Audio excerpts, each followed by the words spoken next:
and we're off. Notice how the judge wastes no time confirming identity, because even a small mistake here could derail the case. Good morning, sir. Good morning. Are you Traylon Martin? Yes, ma'am.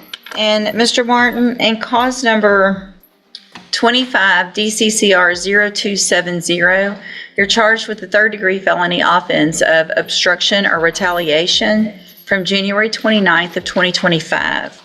Pause. This is key. The judge lays out the sentencing range up front as a safeguard, so no one can claim ignorance later. What that means is that if you go to trial and you're found guilty, the range of punishment would be between 2 years and up to 10 years in prison. Do you understand? Yes, ma'am. And what is the offer that's been made? 2-year TDC, Judge. And so the state has offered, if you want to enter a plea of guilty, a 2-year term in prison, which is the minimum. You have every right to reject that and have your case set for trial, but I want to make sure you understand what the possible consequences are and what your options are. And do you understand all of that? Yes, ma'am. And do you want to reject that offer and have your case set for trial, or do you want to take that offer? Can I ask one simple question? Sure.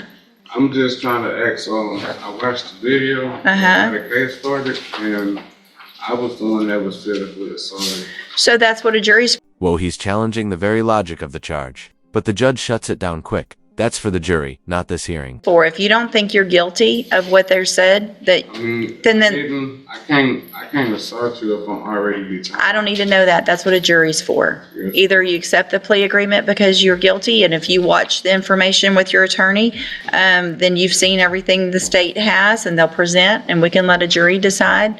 I just want to make sure you understand what the consequences are and what your options are. Do you understand all of that? Yes, ma'am. So.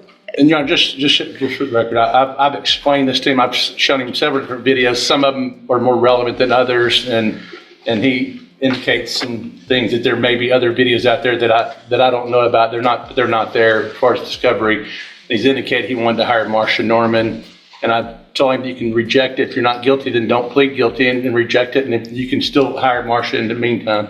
Mr. Nichols, is there any other discovery that you anticipate? I didn't see any in the file from Ms. Volpino. Anything else, Your Honor? Okay. I know she made the offer. I know that he had got a reduction on the same charge a year ago, so I don't see any reason the offer would change. And I did ask for probation this morning. I did not change Ms. Volpino's offer. Okay. So, Mr. Martin, if you don't want to accept that offer and you want it to plead not guilty, I need you to sign the plea bargain rejection so that I know that you and I have had this conversation. Yes, ma'am. I just want to ask, I've been trying to get a job and work to see if I can, just see if it'll help me out with my time as a trustee. Okay, none of that matters right now, okay? Because here's what we're not gonna do. We're not gonna put your case on the trial docket so that you think you can get some time under your belt, and then you're gonna plead guilty later, because after today, I won't accept this plea agreement. We don't put cases on the trial docket just to buy some time. The judge draws a hard line. No buying time here. If you were in his place, stake the 2-year plea or gamble with a jury. Either you did it or you didn't do it, and if you didn't do it, then you can sign that and we'll get a jury to decide, but I don't want you to think you're going to come back in here later and say, oh, I want to take that deal, because it's not going to happen. Yeah. All right? Am I eligible for parole?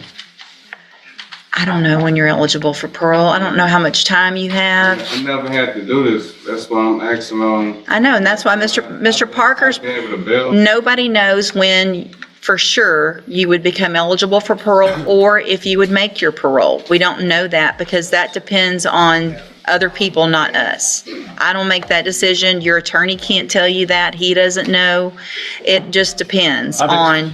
I've explained to him how much time, based on what he's told me he has, and how much time I think he'll have to do before he's eligible. But again, I told him I can't guarantee that. But if you're not guilty, then don't sign. You please reject. So it sounds like Mr. Parker has explained all this to you. So either you don't want to take the deal, you are not guilty, and let's go to trial, or you plead guilty and. I'm gonna go ahead on the sign. Sign what? I'm not guilty.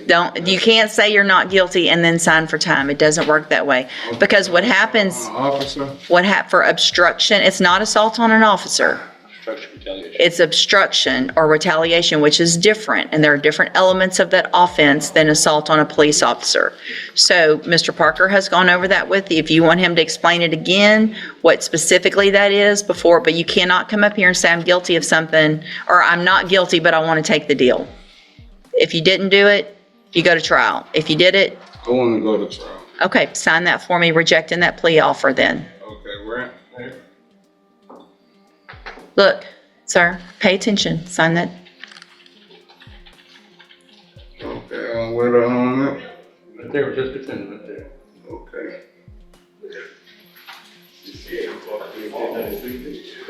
I got a hospital building. I got evidence in the free world. So real quick, hold on, before you go back. Mr. Parker has been appointed to represent you. With your permission, he handles a lot of cases for me as a court-appointed attorney. With your permission, I can release him and appoint another attorney who could begin preparation for trial a little quicker. Is that okay with you? Yes, ma'am. All right, so I'm going to appoint a new attorney today. They'll be out to see you very soon. Huh? Can I pick one or y'all? No, you're going to get whoever's next on our list. If you have whoever's next on the list. You can hire whoever you want. You can hire, if you have the funds to hire someone or your family wants to hire someone, they can do that. Otherwise, I'm appointing someone today so they can start getting ready, okay? Yes, ma'am. All right, you can go back with the bailiff. Thank you. All right, you're Rebecca Rito? Yes, ma'am. And will your client waive the formal reading of the indictment in each case? Yes, Your Honor. All right, in this case, Different case, same courtroom. And here's the kicker. The state wants to stack sentences, not run them together. That's a massive difference. which is 23 DCCR 0928, you're charged with a state jail felony offense of theft of property with previous convictions from November 21st of 2022. The indictment alleges you were previously convicted of theft September 11th, 2010, September 17th, 2010 in two different cases. And then again, October 26th of 2015. And then September 21st of 2021 in three cases on that date. And how do you plead to that charge? Guilty. Are you pleading guilty freely and voluntarily? Yes, ma'am. And are all those prior offenses and convictions true? Yes, ma'am. And then finally, in cause number 24 DCCR 1925, you're also charged with the state jail felony offense of theft of property with previous convictions. This is from June 13th of 2024. It alleges those same prior convictions of theft. And how do you plead to that charge? Guilty. Again, are you pleading guilty freely and voluntarily? Yes, ma'am. And because you actually did what they've charged you with? Yes, ma'am. In each of those four cases, I have here on the computer some documents that have your signature on them that the state has marked as exhibit number 1. Before you signed these, did you go over them with Mr. Wilkerson? Yes, ma'am. And do you fully understand them? Yes, ma'am. And it's my understanding you have no agreement in your case, in any of these four cases, and so you're just pleading open to me. Is that correct? Yes, ma'am. I want to make sure you understand your cases are set for trial to begin with jury selection next week. You have an absolute right to have a jury come in and decide if you're guilty or not, and then to decide what the punishment is if they find you guilty. If we go forward this way, you're leaving that up to me, and is that what you want to Yes, do? ma'am. Sorry to interrupt, Judge. The state has filed a motion to accumulate, and we will be asking the court to accumulate those cases to the extent the law allows. Okay, because they're all different offense dates, correct? Or at least, Some of them are, Judge. I think they are, nope, they're all different offense dates. So we will be moving or asking the court to accumulate those. And have you gone over that with your client? Yes, Your Honor. She's aware that the state's asking for the charges to be stacked. I guess part of my issue with this is, let's say I do something that Ms. Rito doesn't like, and then she has the ability to appeal, and I don't guess there's really an appealable matter, but you never know. I don't want to waste a bunch of time and then us be coming right back here, but And Judge, I've looked for the path of least resistance to resolve these cases. We are in the situation we're in because it's defendant. no, I don't disagree. She. Well, we'll get where we get. All right, so you understand that I can give you anything from probation up to 24 months, up to 2 years on each of these cases, Yes, ma'am.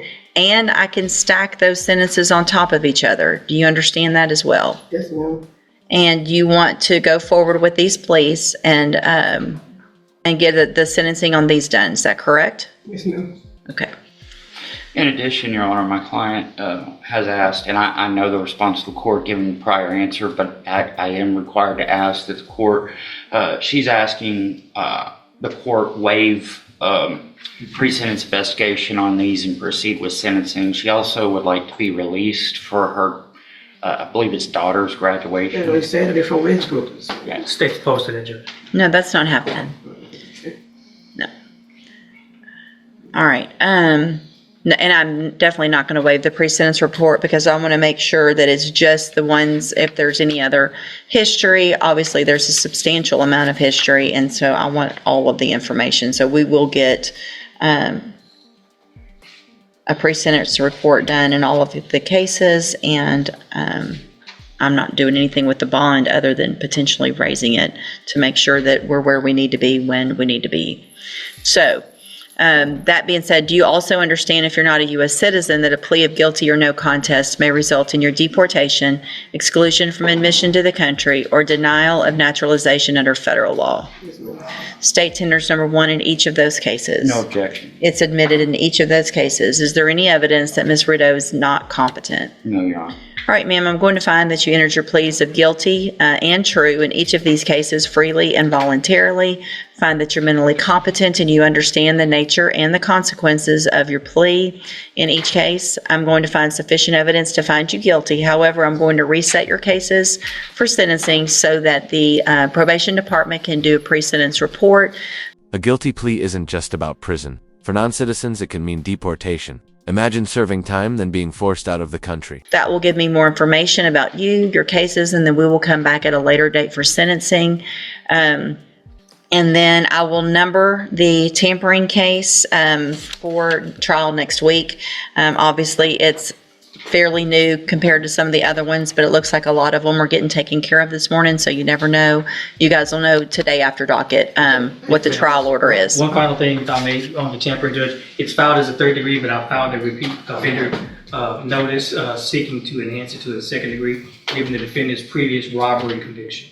So I just want to make sure that all of that's. Why did you put the tampering on me when you put the death on me? Look, we're not, this isn't a conversation. It's Confused. I'm sorry, yes, ma'am. It doesn't matter, and they didn't put anything on you. I mean, that's what I'm saying. Okay, listen. I don't understand how is it tampering. I mean, That's what juries are for. If you don't, Mr. Wilkerson has gone over it, I'm sure, with you. He has his position legally. You know what the options and what the consequences are in that case. In that case, if you go to trial and you're found guilty, and there is a prior robbery conviction, it's important that you understand that the range of punishment then becomes that of a second degree felony, which is between 2 years and up to 20 years. Do you understand? yes, ma'am. Okay. And so I will number that case for trial for next week. All right? You go back with the bailiff. Thank you, Judge. Thank you. I'll let y'all know as soon as docket's done what the trial order is. Thank you, Your Honor. Yes, sir.